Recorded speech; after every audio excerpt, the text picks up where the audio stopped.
Hi, I'm Kelly, and I'm the DJ of a new jazz vocal radio show. And I've learned a little bit about CD design since I've started working.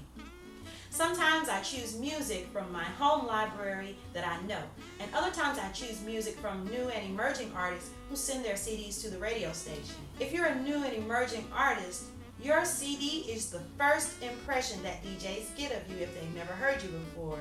So here are some tips that you can use for your next CD project so that your CD will be competitive and attractive to radio DJs and more likely to be played. The first tip I want to share with you is get a spine. And that means more than just being confident or getting a backbone. I'm referring to the spine on your CD case. Now, if you're looking at these CDs, there are certain CDs that stick out when you take your first glance. And the one CD that doesn't stick out is this thin CD that's lost in between the CDs with spines. And this just happens to be my CD. So I'm not pointing out anything that I haven't done myself. This CD doesn't stand out on the shelf and it gets lost in between. So if a DJ is looking for a CD to play, the first CD they see will probably be this bright CD or the CD with a label with text that's easy to read, not the skinny CD that gets lost on the shelf. So first tip, get a spine.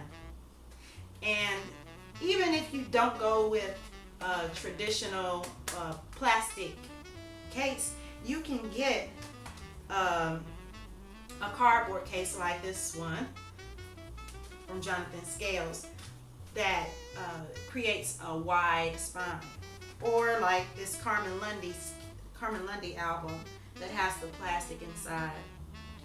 This makes at least a thick enough spine to be comparable to the traditional CD case. The next tip I'd like to share with you is let me know who I'm hearing. You want to make sure that somewhere on your CD cover you list who's playing, the instrumentation, what they're playing, the names of all the songs, and one thing that artists don't think about is that DJs think about is that you need the length of the song on the CD case.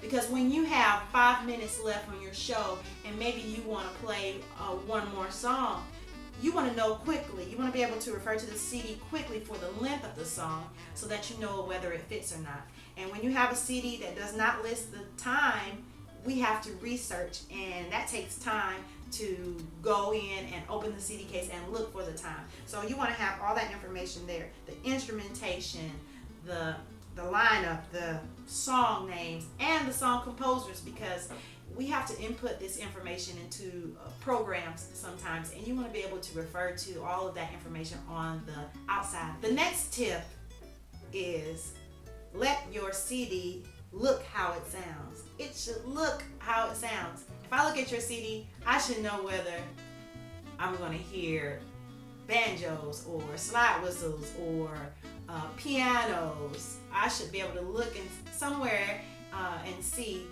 what the instrumentation will be like or what I'm going to hear. Or maybe the style, maybe it's a sophisticated sound, maybe it's a homemade sound, maybe it's something dreamy, or maybe there are lots of strings, or maybe something fun, or steel pan drums.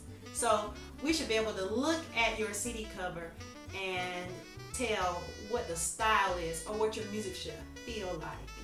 Well, these are just a couple of the tips that I've come up with. You want to make sure that you have a visible spine. Let us know who's playing. All the information about the music on the CD, on the outside of the cover. And also, let the whole complete design look how it sounds. Now, these are just a couple of tips that I've come up with. I hope they help you, save you time, and save you money. And I hope they help you build your career. You can email me at jazzjamwithkj@gmail.com.